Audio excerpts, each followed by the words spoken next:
Good afternoon, Trump's family. Welcome back to my channel. Have a good day and God bless you. Let's get into the news.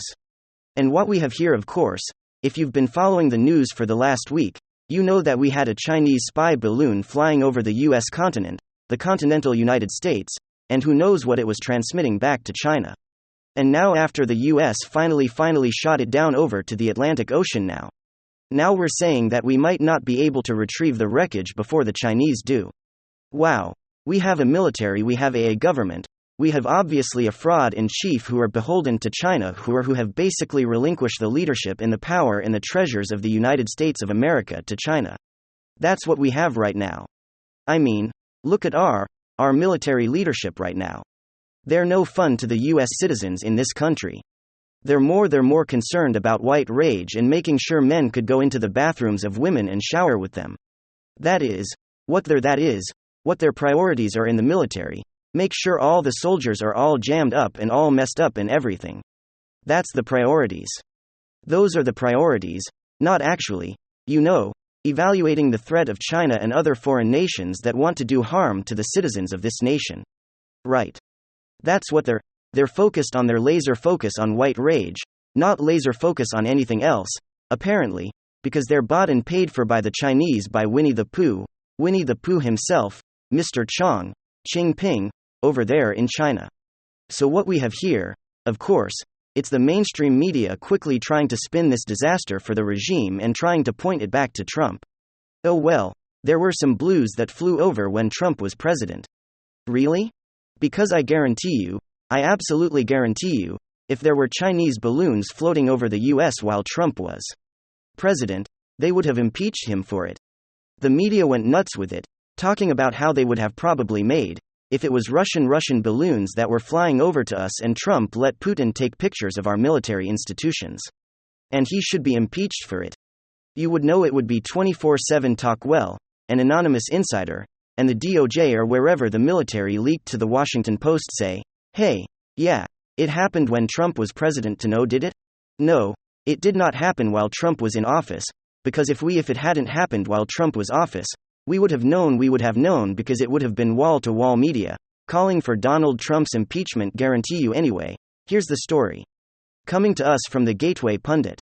It's the fake news please clean up, says China spy balloons flew over the US during the Trump's years. Trump officials course denied reports, because we know what would have happened, right? Chinese spy balloon tracking model over us continental US here, came in through here went all the way through here right in the middle of the country. Fantastic. Right? The Chinese spy balloon tracking model over the US continental US on Saturday. The Biden regime admitted that China's spy balloon was first spotted a week earlier, in Alaska back on January 28.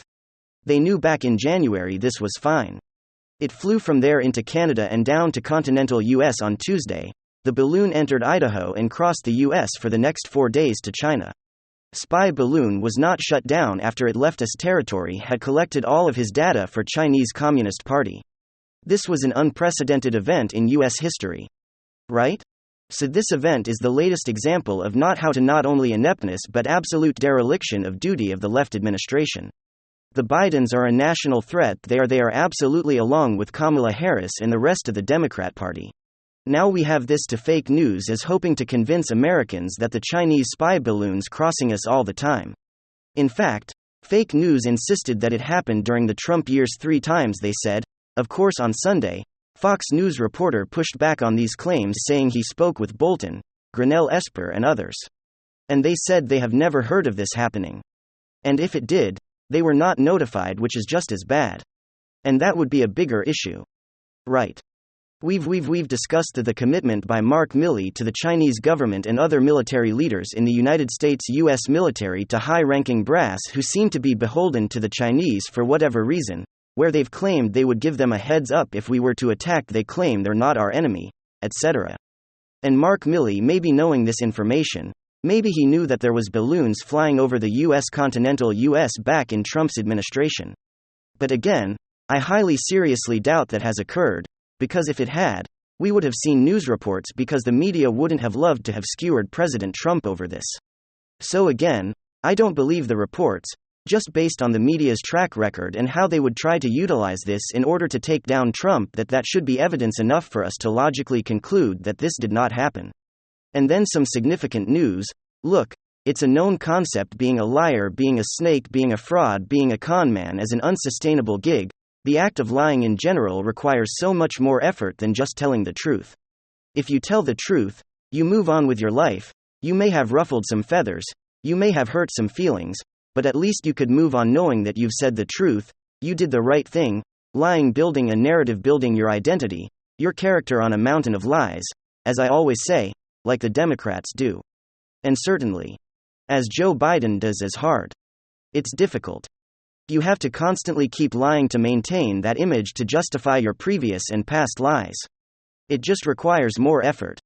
And eventually it catches up to you. It's not sustainable. The more you can't people, the more you fraud people, the more people start to catch on, the more people start to realize, whoa, what's going on here? And eventually the whole thing, this whole weak structure that you've created, is going to collapse on you. And it really feels like Joe Biden's mountain of lies is collapsing, an avalanche or rockslides headed in his direction, as it seems. Now, even the mainstream media are getting sick and tired with the games that the Biden administration is playing. You can't get a straight answer. A couple of weeks ago, mainstream White House press reporters were voicing their frustration having to deal with Karine Jean-Pierre's constant lying and lack of transparency in this week. It seems as though the media is finally focused on Joe Biden and his constant lying. Let me show you guys exactly what I mean. We got some stuff to get into. So let's roll the tape. Alright, folks. So it all started with this statement right over here. Joe Biden once again patting himself on the back, avoiding all blame and touting his economic success. Well, this blame for the president, or taking the blame for inflation? No, why not? Because it was already there. When I got here, man. Remember what the economy was like when I got here? Jobs are hemorrhaging. Inflation was rising. We weren't manufacturing the damn thing here. We were in real economic difficulty. That's why I don't. He doesn't take any blame for inflation and claims that it already started before he got here, man. And this statement alone. This statement right here was so incredibly dishonest, but it sparked a flurry of fact-checking. It started off with the New York Post writing this scathing article: Biden's economic lies show he's either a deluded narcissist or a total fraud. But of course that's the New York Post. Do you expect them fact-check the Bidens into hit with the truth or pretty credible news source? So it's not exactly surprising. But what was surprising was that CNN Politics came even harder than the New York Post. Facts first. Fact check: Biden makes false and misleading claims in economic speech. And let me just quickly scroll through this just so you can see this is a massive thread. CNN Politics didn't just go after Joe Biden's false and misleading claim about inflation. Listen, corn pop inflation started before he even got here, man. No.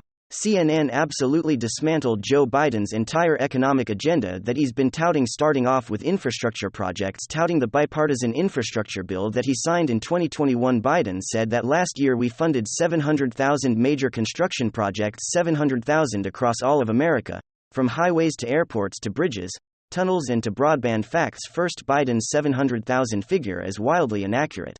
It adds an extra 2 zeros to the correct figure. So the actual number is 7,000. Not 700,000. A cap on seniors' drug spending. Biden said, here's the deal. We put a cap and it's now in effect as in January 1 of $2,000 a year on prescription drug costs for seniors. Biden's claim that this cap is now in effect, and that it came into effect on January 1st, is false.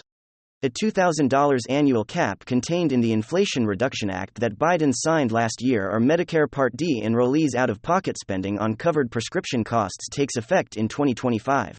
The maximum may be higher than $2,000 in subsequent years.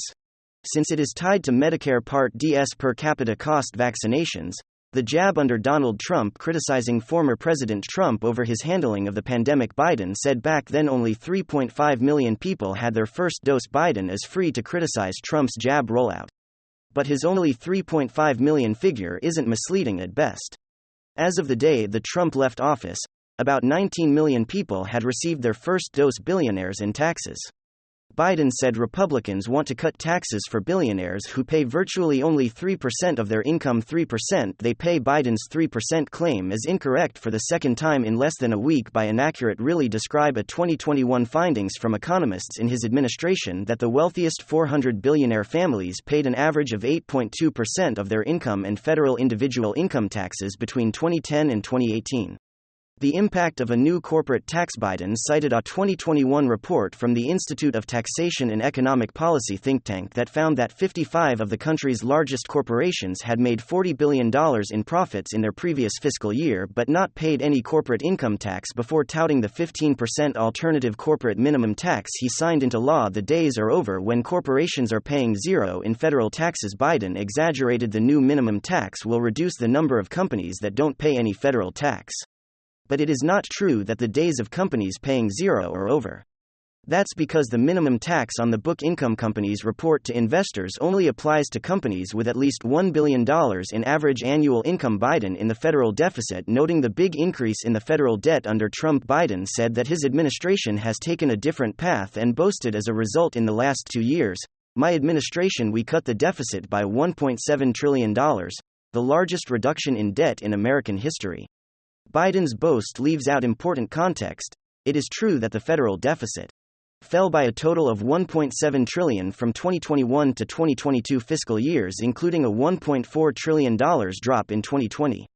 But it is highly questionable how much credit Biden deserves for this reduction. Biden did not mention that the primary reason the deficit fell so substantially was that it had skyrocketed to a record high under Trump in 2020. Because of bipartisan emergency pandemic relief spending, not to mention, I'm going to add to this fact check. The reason the deficit fell is because Joe Manchin and other individuals stood in his way as he and other Democrats tried pushing for over $7 trillion in spending under Bernie Sanders. His proposal less than a year ago, they were pushing one spending package at $3.5 trillion. Joe Manchin ended up getting that down to 1.5. Then, of course, they tackled Joe Biden's wage growth claim, where he claims that wages are going up. And he now said this is just absurd that wages are now growing faster than inflation. A ridiculous claim considering the Bureau of Labor Statistics is saying the exact opposite. When it comes to real wages, there are various ways to measure real wages. Real average hourly earnings declined 1.7% in December from 2021 to 2022. While real average weekly earnings, which factor in the number of hours people work, declined 3.1% over that period. Anyways, you guys pretty much get it. CNN Den fact checks his claims about House Republicans in the deficit, House Republicans and taxes, the unemployment rate, unemployment among demographic groups, foreclosures, health insurance coverage, business applications. They also missed one. Joe Biden keeps tweeting about Social Security, how Republicans are coming after your Social Security. Here's an example from his Twitter feed. He keeps promoting this claim, even though Kevin McCarthy has stated unequivocally that Republicans are not pursuing Social Security cuts or reforms whatsoever. And Donald Trump on multiple occasions has claimed that he will always protect Social Security. Hopefully you folks enjoyed this chat this morning. Thank you very much.